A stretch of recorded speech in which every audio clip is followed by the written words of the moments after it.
تو اللہ نے اس کتاب کو ہدا فرمایا ہے کہ انسانی سمندر میں انسانی زندگی کی کشتی کے لیے، میں پھر دہراتا ہوں، انسانیت کے سمندر میں انسانی زندگی کی کشتی کے لیے یہ جو قرآن ہے یہ وہ چوٹی ہے پہاڑ کی جس سے تم راستہ پاتے ہو اور جس سے تم اپنی منزل تک پہنچتے ہو۔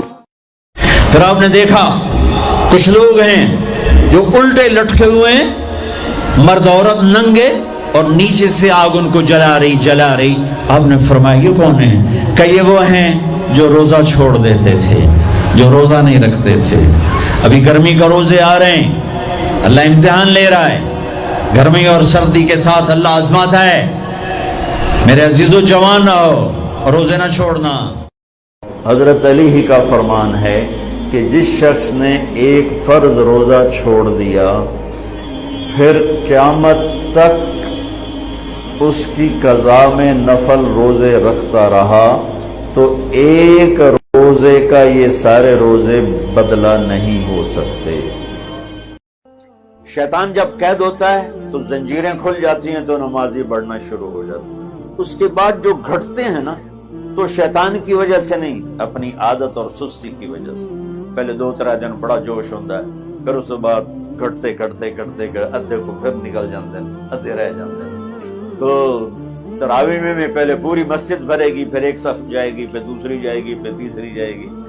تو بھائیو یہ رمضان چھوڑتا ہوں، نماز 5 وقت سارا سال فرض ہے، لیکن روزے کی برکت سے کیا ہوتا ہے، شیطان قید ہو جاتا ہے تو وہ سارے بھاگے آ رہے ہوتے ہیں۔ اللہ سے مانگ لو اس رمضان میں کہ یا اللہ ایسی توفیق دے کہ موت تک نماز نہ چھوڑے۔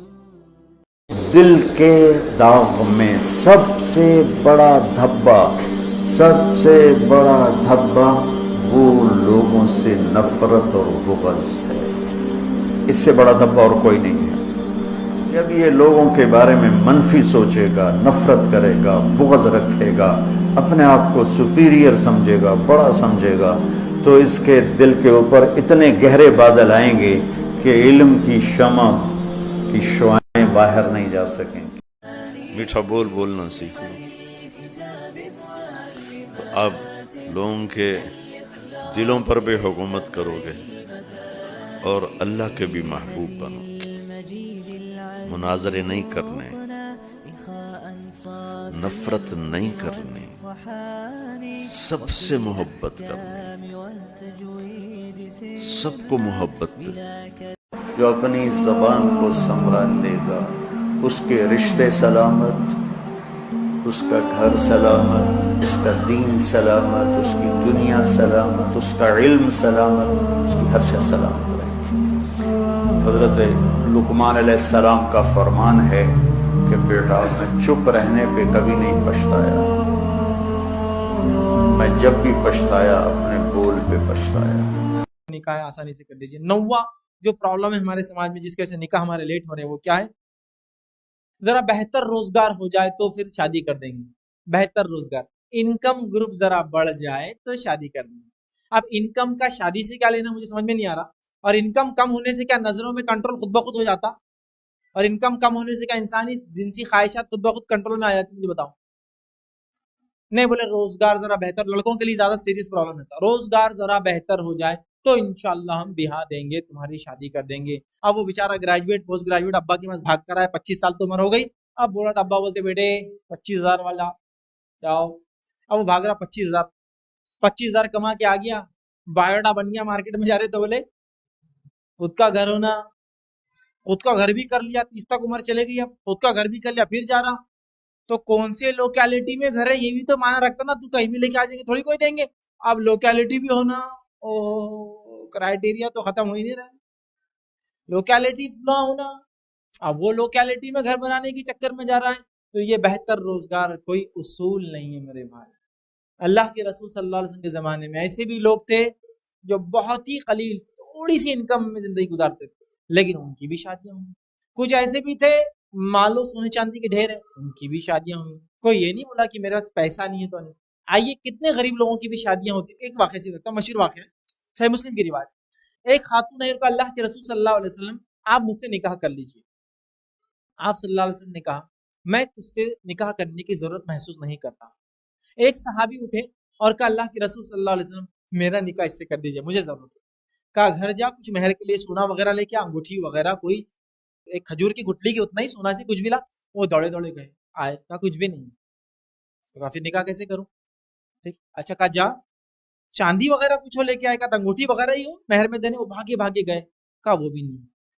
کہا کوئی لوہے کا ٹکڑا ہی ہو تو وہ لا لے. وہ گئے, کہا لوہے کا بھی کچھ نہیں. تو کہا کیا ہے پھر تیرے پاس؟ تو کہا ایک چادر ہے. تو کہا پھر وہ لا لے. تو کہا وہ تو باندھا ہوا ہوں. تو کہا ایک چادر اس تیرے پاس کچھ بھی نہیں گھر میں. تو کہا ایک لوہے کا ٹکڑا بھی نہیں دینے کے لیے, ایک چادر وہی باندھا ہوں. تو کہا یہ باندھی ہوئی چادر مہر میں دیں گا تو تو کیا پہنیں گا؟ تو کہا مسئلہ تو ہے. اب وہ ناراض ہوئے, چلے گئے. شادی نہیں ہوتی اس کا مطلب. تھوڑی دیر ہوئی, آپ صلی اللہ علیہ وسلم فرمایا ارے وہ کہاں ہے وہ ابھی جو پوچھ رہا تھا شادی کے لیے؟ تو کہا اللہ کے رسول صلی اللہ علیہ وسلم, وہ تو بیچارہ مایوس ہو کے چلا گیا, اب کچھ بھی نہیں ہے, کپڑا کیا ہے؟ کہا بلا اس کو.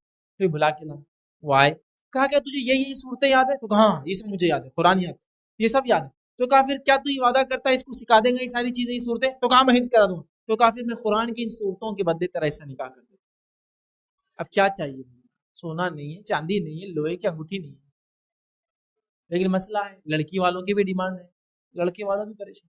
چھوڑو ان ڈیمانڈ, دینداری دینداری دینداری دینداری. لڑکا دیندار ہے اللہ نوازیں گے ایسا نوازیں گے جس سے کوئی کیا. لیکن بس دنیا چمکی ہوئی ہے, لوگ کیا بولیں گے, میرا داماد کیا کرتا تو کیا بولوں گا, چپل جوتے سیدھا, ہاں حلال کام کرتا ہے, مجھے اس میں کوئی شرم نہیں, حلال کام, چپل جوتے سینا تو غلط نہیں, حلال کام اور کوئی اس میں ایشو نہیں. شریعت میں کیا ممانعت ہے کیا چپل جوتے سینے کی؟ نہیں ہے, کوئی مسئلہ نہیں. لوگوں کیا بولوں گا, میرا داماد درزی تو کوئی مسئلہ نہیں, دیندار ہے تو درزی ہو سکتا. آپ بہت خاندان سیٹ صاحب ہے لیکن دینداری آپ کو نہیں مل رہی ہے, اس میں ہے تو کوئی مسئلہ نہیں, وہ کچھ بھی ہو سکتا ہے. تو بہرحال بہتر روزگار یاد رکھیے یہ ترجیحات میں سے نہیں ہے, ہو تو ٹھیک, ورنہ اللہ جو دے رہا ہے اس میں زندگی چلتی ہے.